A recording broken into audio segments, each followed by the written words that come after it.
हर साल की तरह इस बार भी मराठवाड़ा मुक्ति संग्राम के तहत परचम कुशाई के प्रोग्राम का इनेकाद किया जा रहा है। जिला इंतजामिया और म्यूनिसिपल इंतजामिया की जानिब से हर साल विसावा गार्डन में बनाए गए शहीदों की यादगार के मकाम पर 17 सितंबर को मराठवाड़ा मुक्ति संग्राम मनाया जाता है, जबकि मुसलमानों में ये दिन सुकूत हैदराबाद के तौर पर याद किया जाता है। दक्कन पर हिंदुस्तानी कब्जे के बाद मराठवाड़े को निज़ाम हुकूमत के कंट्रोल से निकालकर महाराष्ट्र में शामिल किया गया था।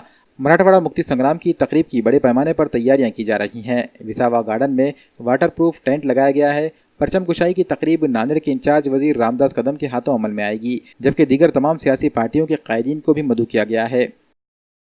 मराठवाडा मुक्ती संग्रामाच्या 71वा वर्धापन दिनाचा समारंभ या मुख्य समारंभ या विसावा माता गुजरीजी विसावा उद्यान येथे उद्या सकाळी 8:30 वाजता मान्य पालकमंत्री महोदयांच्या हस्ते मानवंदनाचा कार्यक्रम आहे आणि 9 वाजता मुख्य ध्वजारोहणाचा कार्यक्रम विसावा उद्यानामध्ये आयोजित करण्यात आलेला आहे आणि त्या अनुषंगाने महानगरपालिकेच्या वतीने सगळी तयारी सुरू आहे।